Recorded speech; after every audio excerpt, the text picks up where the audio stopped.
Assalamualaikum warahmatullahi wabarakatuh. Sampurasun, salam sejahtera untuk kita semua. Ketemu lagi di channel kita, channel Jiwa Tua.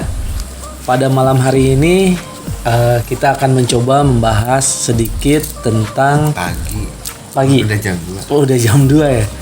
Konten pertama lagi. Oke, jadi kita kemarin masih ada temuan dari perjalanan kita terakhir ke daerah Lasem. Di sana ternyata kita menemukan sejarah ya alternatif ya dari sosok yang mungkin kita semua juga udah kenal gitu. Nah, nanti dari Mas Kace sendiri nanti yang akan sedikit menjabarkan gitu mengenai sejarah Kalijaga versi Lasem. Gimana Mas Kace? Jadi temuannya seperti apa kemarin hasil dari perjalanan ke Lasem itu mengenai Kalijaga? Emang ada banyak versi ya? Ada banyak versi. Ada beberapa versi yang dari Jawa Timur sendiri ada versi. Terus ada lagi versi Cina, ada juga penulisan Cina. Ada lagi versi Arab. Dan versi Arab ada juga. Versi Sunda nggak ada? Belum. Nanti kita bikin. Berarti mungkin dia nggak nyebrang ke daerah barat kan, Jawa Barat. Mungkin ya. Saya nggak tahu juga. Belum ramai. Iya, karena mungkin di Jawa Barat dipegang sama Siti Jenar gitu. ya bisa jadi Bisa jadi bagi-bagi tugas gitu. Gitu guys. Nah, kalau Gunung Jati beda lagi ya? Gunung Jati zamannya beda. Zamannya sih hampir sama sih kan. Kalau wali kan ada beberapa keturunan. Sekalian ya satu. Sekalian itu kan. Nah, kalau kan kita kan kemarin ke Lasem kan bareng-bareng nih. Iya. Dari Mas dia sendiri taunya apa nih dari sisi leluhurnya? Maksudnya leluhur gimana? Maksudnya dari Sunan Kalijaga. saya yang ditanya. Kalau saya jujur emang nggak secara literatur menurut Lasem gimana? Nanti saya menjabarkan korelasinya. Langsung jabarin aja. Kenapa harus dari sudut pandang saya gitu kan? Ya, karena kemarin kan sempat yang selama ini familiar itu Sunan Kalijaga itu dari pihak ibunya ya, yang dari Tuban itu bukan? Sedangkan ya kan sekarang ketika kemarin kita ke Lasem itu kita menemukan silsilah dari ayahnya gitu, yang ternyata mengerucut itu sampai ke Dewi Indu. Dewi Indu itu adalah Bri Lasem pertama ya. Jadi ya mungkin istilahnya gubernurnya Lasem dulu zamannya Hayam Wuruk ya, gubernurnya Lasem. Ya, karena sepupu Hayam Wuruk gitu. Kalau ditarik lagi ke atasnya lagi itu nembusnya ke Ratu Saba ya Om, begitu Om? Ya, ke Ratu Saba. Ya silsilahnya seperti itu, makanya mungkin nanti Mas Kace yang akan menjabarkannya gitu. Dari Dewi Indu bisa sampai ke Kalijaga itu seperti apa gitu. Karena emang di Lasem itu kan terkenal sama siapa? Yang Sunan Bonang ya kalau nggak salah ya. Sampai ada makamnya di sana, versinya ada makamnya di sana gitu. Dan itu emang ada kedekatan tersendiri dengan Sunan Kalijaga. Sok, mangga waktunya. Waktu dan tempat di sini. Iya, kalau nggak di sini nanti kita bahas di mana? Jadi gini, kalau dari versi Bentar, Om kopi Om. Silakan. Kopi dulu. Saya kopinya kopi. Biar agak nempel nih para kawan. Jadi kalau dari versi literatur yang kita dapat kemarin adalah berawal dari Dewi Indu dulu. Dewi Indu menurunkan beberapa keturunan hingga ada sosok yang bernama Sandi Badra. Sandi Badra itu dia punya anak. Punya beberapa anak lah ya. Punya beberapa anak, kalau nggak salah 10 dah tuh. Iya. 10. Sandi Badra tuh keturunan Dewi Indu. Iya, keturunan Dewi Indu. Dia cucu keberapa? Cucu apa? Buyut jatuhnya. Buyut ya. Iya. Dia kalau nggak salah turunan ketiga apa kelima gitu generasinya di bawah. Generasi di bawahnya itu kan. Nah, Sandi Badra ini kan punya anak sekitar 10, dan yang kalau nggak salah yang bungsu itu bernama Sandi Kusumo. Santi Kusumo. Nah, Santi Kusumo ini umur berapa ya, satu atau dua itu ayahnya Santi Badra itu pergi ke Tuban sebagai Tumenggung Wilatikta lah ya, maksudnya yang Tumenggung itu apa ya? Setingkat apa ya? ya paling gampang mungkin Camat. bupati lah Bupati. ya, bupati Tuban itu. Terus umur 2 tahun ibunya meninggal, ibunya Santi Kusumo ini meninggal. Nah, Istrinya Santi Badra berarti ya? ya, dan dia dirawat oleh kakaknya, kalau nggak salah Santi Puspo kan. Nah itu dirawat. Nah itu seiring perkembangan waktu akhirnya kan dia belajar, Santi Kusumo ini belajar ilmu perbintangan, ilmu agama segala macam yang pada saat itu adalah, kalau nggak salah nih, agamanya adalah Buddha Kanung. Buddha Kanung. Belum Islam ya. Akhirnya kan beliau ini pengen belajar agama kerasulan. Mungkin waktu itu agama Islam disebut agama kerasulan lah itu. Nah setelah umur belasan dia menurut versi Lasem dia ke Tuban belajar agama Islam ke kakeknya. Kakeknya. Kakek. Siapa itu kakeknya? Kalau versi itu Sunan Bejagung. Oh, Nah kakeknya ini yang mengajari agama kerasulan. Tuban sama Lasem deket, jauh. Lumayan sih kan, nggak gitu jauh sih sebenarnya ya. Masih dia daerah mana sih? Jawa Timur Oh, kan. Jawa Timur. Lasem itu kan hampir perbatasan sebenarnya. Belajar apa namanya, agama Islam. Nah Ke kakeknya itu ya? kakeknya dari sini akhirnya saya tahu nih, akhirnya menemukan korelasi antara versinya Lasem dan versinya Jawa Timur. Kalau Jawa Timur nih, salah satu versi ya yang saya ketahui adalah urutan dari atas itu Arya Wiraraja, dia punya anak Ranggalawe yang ini jadi kayak adipati di Tuban, Ranggalawe. Akhirnya turun-temurun punya anak mungkin dari Arya Teja 1, Arya Teja 2. Terus berikutnya Tumenggung Wilatikta ini. Tumenggung Wilatikta ini itu udah banyak di buku sejarah adalah orang tua atau ayah dari Raden yang kita sebut Raden Mas Said. Iya, Sunan Raden Said. Kalijaga kan. Selama ini kan kita Nama Said juga. Said juga. Selama ini kan Pasaran ya. mungkin nama beken ya. Kalau zaman tahun 80-an kan namanya Budi kan banyak banget tuh. Budi. Oh, enggak, Rudi. Wati gitu. Nah, dari sini kita menemukan korelasi antara versi Lasem dan versi Jawa Timur. Ketemu ya? Ketemu nih, karena kan Titiknya. yang banyak diketahui adalah ya anak dari Tumenggung Wilatikta, dan kita nggak tahu nih Tumenggung Wilatikta ini apakah anak dari Arya Teja atau menantu waktu itu. Nah di versi ini ternyata beliau ini adalah menantu. Di versi yang Lasem nih, Di versi yang Lasem ini ternyata adalah menantunya, karena kalau mengacu pada apa yang saya baca, Sunan Kalijaga ini belajar ilmu ke Tuban, ke Sunan Bejagung yang kakeknya ya, yang adalah ayah dari ibunya. Jadi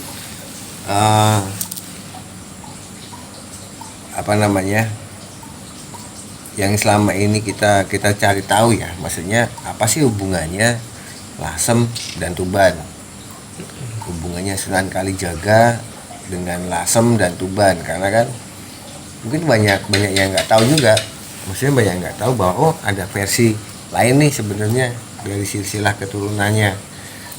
Nah yang kita dapat adalah dari Lasem, dan ini pun menurut saya banyak warga Lasem juga udah percaya dari dulu, mempercayai bahwa Sunan Kalijaga itu dari Lasem. karena mungkin nggak cuma sebatas dari literatur yang tulis, mungkin dari tutur dari Bahkan ada kalinya ya, dikasih tahu kalinya, Kalijaganya. Iya itu. Ini di sini nih sepupu pas mau nunggu setahun ya. Ya, nulis tahun itu kan. Terus nah ini ada versi menurut Lasem sendiri juga adalah sebenarnya yang kan terkenal kan dulu tukang es Sunan Kalijaga kan begal. Ya kan yang terkenal kan begal, nakal lah segala Suka judi, Ya, kan negatif lah. negatif lah. Terus akhirnya kan dalam satu cerita dia berusaha membegal Sunan Bonang. Sunan Bonang. Kalau dari versinya yang Lasem yang kita dapat dari sana adalah sebenarnya yang dibegal itu bukan harta, tapi begal ilmu apa, ilmu agama Islam dalam artian seperti memaksa untuk belajar. Oh, Itu minta diajari gitu minta ya. diajari, kekeh pokoknya harus ngajarin nih, karena ibaratnya aku pengen belajar agama ini. Berarti itu salah satu gurunya dia ya. Ya, Sunan Bonang Bonang salah itu. satu gurunya beliau kan. Terus dan Sunan Kalijaga ini kan berusaha menggabungkan ya antara, bukan menggabungkan, maaf, tapi lebih ke ini keyakinan lama, ini keyakinan baru, berusaha mengkombinasi. Tapi tidak lebih tidak keluar jalur gitu ya. Ya, berusaha mengkombinasi, tidak keluar jalur. Ya, Dengan apa yang dia dapat ajarkan itu. Ya. Yang dipelajari lah. dipelajari, tujuannya sih lebih agar agama Islam lebih mudah diterima sebenarnya pada saat itu. pada saat itu. Fleksibel ya. Ya, lebih fleksibelnya itu sebenarnya. Dan kalau dari jejaknya sendiri ya, jejaknya di Lasem itu kan ada beberapa informasi memang ada di situ. Apa aja jejaknya? Yang kemarin yang setahun yang lalu ya, yang kita ke sana itu adalah salah satu, ini tempat dulu beliau masa kecilnya ada di daerah ini nih. Lahirnya gitu.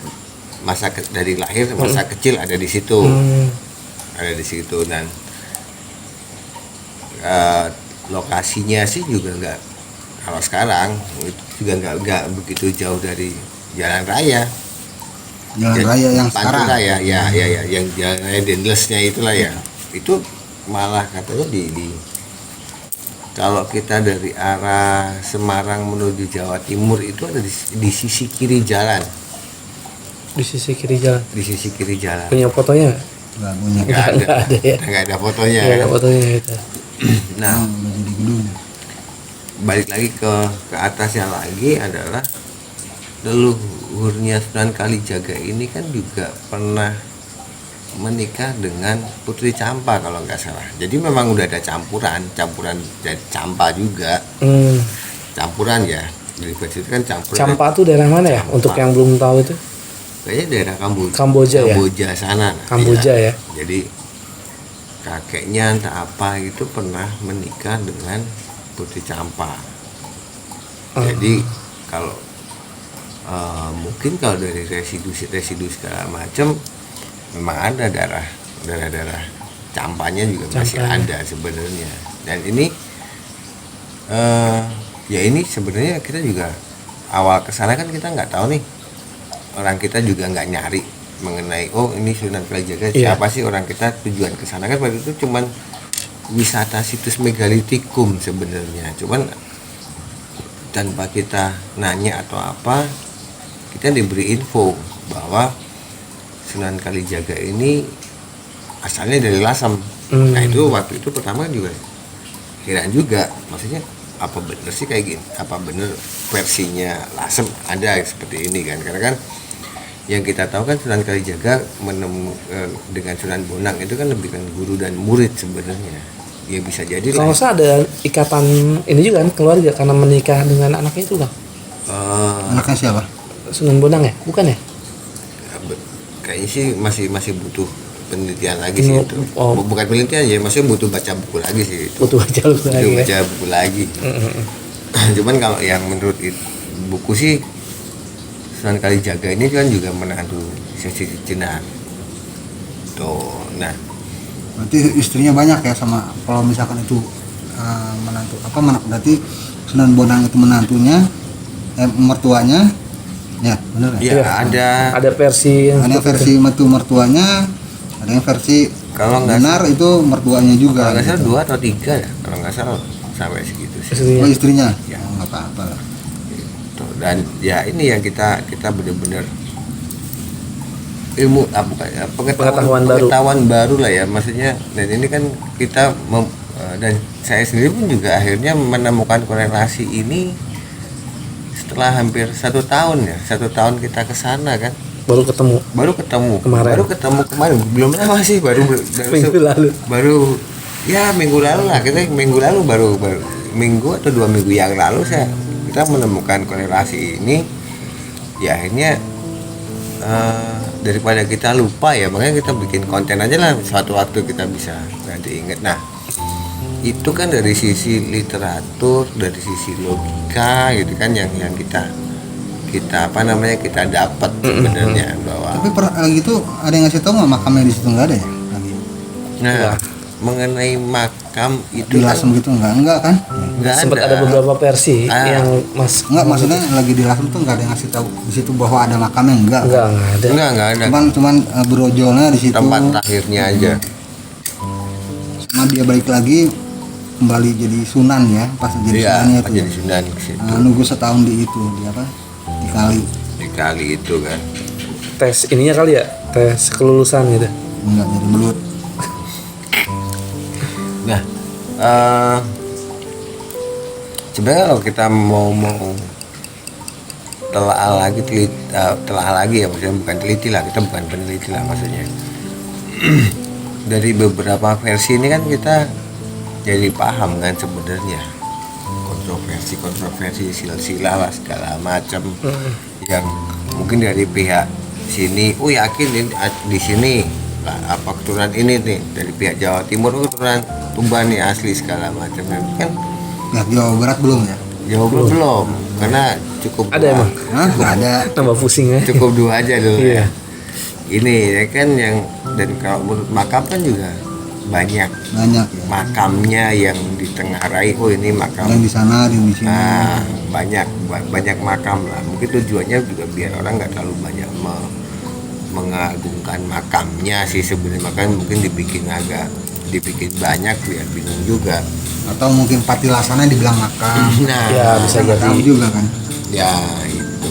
Nah Dari segi atau dari sudut pandang perspektifnya metafisik Om gitu, emang seberapa akurasi cerita dari Lasem ini mengenai sosok Kalijaga?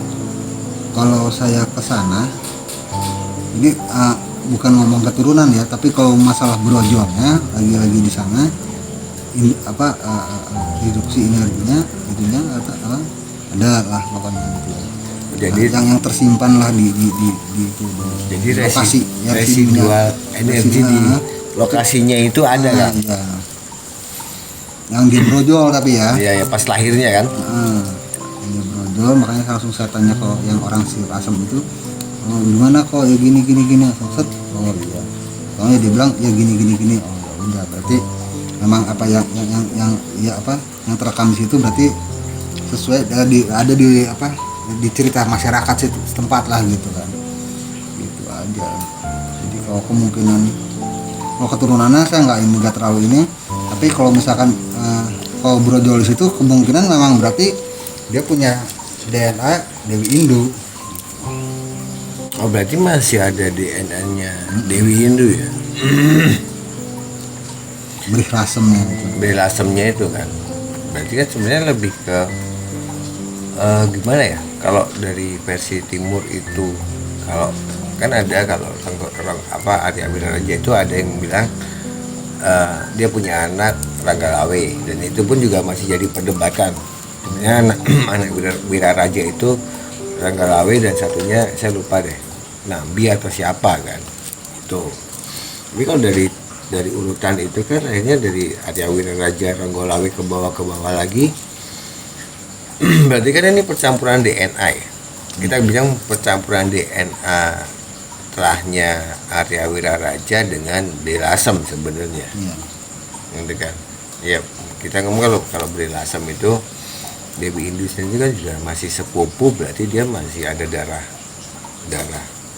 bangsawannya kan masih kuat sebenarnya. Iya kan? Itu. Cuman kalau Arya Wiraraja kan memang kalau dari versi yang saya tahu kan lebih ke darahnya dia kan lebih ke apa? Brahmana kalau nggak salah. Darah dia adalah Brahmana. Itu jadi mungkin percampurannya ya. Tapi kalau kita mau yang biasa kita ilmu cocok loginya kan, ya kan biasanya kan gitu kan. Otak atik mantuk. Otak atik itu kan lebih ke leluhur paling ya leluhur di atasnya lagi kan. Kalau kita bilang Brahmana ya seperti pemuka agama. Iya. Ya kan, pemuka agama turun ke bawah akhirnya plak tempel ke Sunan Kalijaga juga sama juga sebenarnya. Karena kalau mungkin ditarik lagi ke atas yang paling dekat itu kan kakeknya ya. Yang tadi dibilang sempat belajar agama juga ke kakeknya, mungkin di situ juga ada terah. Oh, yang di Tuban itu. Di Tuban. Tapi ada hal yang ini menarik nih. Apa tuh? Kalau di versi sejarah ini adalah yang namanya Arya Wiraraja ini kan dia membantu Raden Wijaya untuk membentuk suatu kerajaan baru, kerajaan Majapahit. Kerajaan Majapahit kan. Dan ini pun juga sama sih sebenarnya. Apa yang dilakukan Sunan Kalijaga ini kalau menurut versi buku beliau kan juga Pajang lah, kita bicara Pajang. Kan punya andil juga di Pajang dari zaman Hadiwijoyo masih jadi muridnya dia dan akhirnya jadi raja Pajang. Itu kan karena peran sertanya juga ibaratnya mungkin penasehat atau apalah.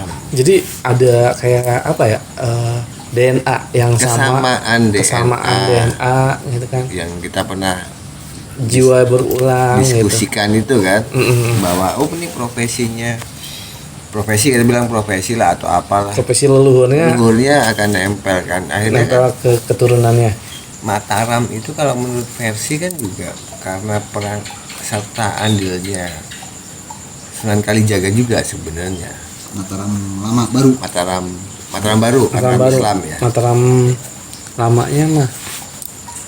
Nah ini kan dia ada Mataram lamanya kan Mataram kuno. Jebolannya dari Sanjaya. Iya. Nah ini kan ada perbedaan. Jebolan dari keluarganya itu tuh Sabah. Sebenarnya ada berbeda persamaan tugas ya sebenarnya. Cuma beda masa. Nah balik lagi nih ke silsilah yang tadi. Nah ini kan di situ dari masa kecil, masa remajanya Sunan Kalijaga kebanyakan di Lasem karena dia karena orang tuanya udah meninggal, ibunya terus yang bapaknya dia punya tugas di luar kota lah istilahnya. Tugas luar kota, maka yang merawat itu adalah kakaknya yang pertama yang pintar juga sebenarnya. Dia yang ngajarin ilmu perbintangan dan ilmu yang mengenai laut segala macam ya kakaknya yang Santi, kalau nggak salah Santi Puspo ya namanya. Itu. Jadi dia masih Buddha ya agamanya. Iya. Buddha, terus dia ngebajak Sunan Bonang untuk minta belajar ilmu rasulan. Iya. Agama Islam itu. Jadi Sunan Bonang salah satu gurunya Sunan Kalijaga. Iya, salah satu gurunya. Pengembangannya lagi ya Situ Jenar kan gitu. Ya. Pengembangannya lagi langsung belajar kemana-mana kan gitu. Iya. Mungkin itu guru pertamanya ya. Bonang. Iya, Sunan Bonang itu guru pertamanya kan, selain kakeknya sendiri gitu loh. Belajar alif ba ta sa ya. Iya, cuma lebih dalam lagi. Jadi emang lebih dalam lagi kemana? Saya mau ngomong apa ya? Nggak, jadi gini, kenapa sih kita ngebahas masalah Sunan Kalijaga sendiri gitu. Kita nggak mengungkit atau menyinggung soal agamanya sebenarnya, lebih ke terahnya. Karena kita pengen ada alternatif sejarah yang selama ini kita udah tahu bahwa Sunan Kalijaga itu asalnya dari mana. Ternyata pada saat kita kunjungan kemarin ke Lasem itu kita dapat versi berbeda gitu. Dan ya emang menjadi hak hak pemirsa gitu, hak sahabat-sahabat di sana untuk percaya atau enggak akan hal itu. Tapi kalau dari versi Lasem itu kita udah ketemu yang tadi Mas Kace bilang gitu, ada korelasinya, ternyata ujungnya ketemu gitu. Seperti itu ya. Sebenarnya lebih ke kalau kita itu bukan mana benar mana salahnya sih enggak. Kita hanya ini kita nggak bisa bilang versi Lasem salah, versi yang dari Jawa Timur salah, enggak. Cuman kita udah di versinya Lasem dan versinya yang Jawa Timur sana nyambung nggak sih sebenarnya, ada hubungannya nggak, mengerucut nggak titiknya gitu ya. Setelah kita baca beberapa literatur dan dengan beberapa metode ya, dengan beberapa hal itu akhirnya kita menemukan ternyata di sini nih hubungannya. Jadi untuk menyambungkan versinya Lasem dan versi Jawa Timur ternyata ada yang bisa jadi satu titik penghubung antara dua versi itu sih sebenarnya. Lebih ke situ sebenarnya. Kalau pemilihan pemirsa mau yang lebih percaya yang versi ini nih, versi Timur, percaya versi Lasem, ini ya kita sih kembalikan. Kita cuman menyampaikan ini loh korelasinya, pilihannya ya terserah Anda kan gitu akhirnya. Ya ini anggap aja. Ini banyak penggemar ya Sunan Kalijaga ya. Cukup banyak penggemar juga sih Kang, karena kan memang terutama di daerah Jawa ya, karena dia bisa mengakulturasikan antara budaya yang dibawa sama kombinasinya Muslim dengan orang Jawanya sendiri gitu. Ya mungkin karena beliau juga lebih suka jalan-jalan. Ya maksudnya lebih traveling lah kalau kita bilang kan. Pantesan Pati Laksana banyak ya yang suka dibuat jadi makam sama orang. Iya, peti Laksanya banyak. Terus yang kita bilang tadi makam juga banyak juga kan, dan banyak juga Sunan Kalijaga ini kan muridnya ada di mana-mana. Di Purworejo juga ada. Tempat Pati Laksana dia kayak semi pondok kecil gitu ada. Ya, di Purworejo itu yang kalau nggak salah Sunan Geseng itu kan salah satu muridnya juga. Karena ada beberapa versi juga yang bilang di zaman ini dia ada, di zaman sekian juga ada gitu kan. Kalau dari segi kalau kita bicara umur ya, berdasarkan tahun-tahun kerajaan itu berdiri sangat panjang. Umurnya sangat panjang gitu loh. Dan kita masih jadi satu misteri ya sebenarnya, apakah beliau ini sebenarnya pada saat dia traveling itu ganti nama? Kan kita nggak tahu kan. Di sini namanya siapa, terus akhirnya orang tahu terkenalnya ini si A ini adalah murid, tapi kan kita nggak tahu si A ini muridnya atau memang beliau sendiri yang berganti nama. Itu kan banyak, jadi kan secara kayaknya muridnya banyak, tapi bisa jadi cuma satu sosok aja sebenarnya, karena kan juga beda sama zaman sekarang di mana orang yang udah terkenal, fotonya ada di mana-mana, ada KTP nih, begitu, bener gak nih si A nih, ada masuk medsos gitu. Kalau dulu kan dengan biar nggak gitu ini di sana ganti namanya ini, orang juga nggak tahu wajahnya kan. Iya. Belum ada potret sih ya. Belum ada potret. Ada sih lukisan, tapi kan yang bisa ngelukis juga nggak banyak juga bang. Lukisannya nggak bisa selfie lagi, gitu nggak bisa. Yang cetak gitu. Iya. Dengan nempel kita. Itu sih ya dari versi apa namanya? Versi Lasem. Versi Lasemnya dan versi Jawa Timur kita menemukan korelasinya dari situ. terserah. Ini kita kembalikan lah. Jadi ini mau ngebahas Sunan Kalijaga yang versi Lasem ya. Sunan Ya. Kalijaga versi Lasem. Versi Jawa Tengahan yang berasal dari Lasem. yang berasal dari Lasem. Oke. Itu aja untuk konten kita kali Kalau ini. kan cepet banget ya. Hah? Udah selesai aja 30 menit. Iya, nggak kerasa ya. Gak kerasa. 30 menit tapi nggak kerasa. Kerasa nggak? Kerasa nggak ngerokok. Paham. Cukup sampai di sini aja untuk pembahasan mengenai silsilah Sunan Kalijaga versi dari Lasem ya, yang tadi dibilang sama Mas Kace, atau sebelum-sebelumnya juga kita udah sering ngingetin bahwa ini adalah versi ya dari kita, yang kita sendiri juga sebenarnya bawa dari Lasem gitu. Kalau ada yang percaya silahkan, kalau ada yang nggak percaya juga monggo gitu. Kita hanya menyampaikan versi gitu. lain. Kita hanya menyampaikan versi lain. Atau buat tambahan wawasan lah. Ya, tambahan wawasan gitu.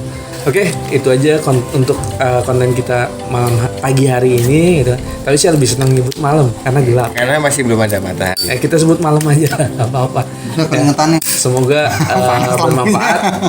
Jangan lupa untuk follow kita di Instagram Jiwa Tua, juga YouTube, subscribe, like, comment, and jangan lupa untuk share juga. Cukup sekian. Assalamualaikum warahmatullahi wabarakatuh. Sampurasun, salam sejahtera untuk kita semua. Wassalam.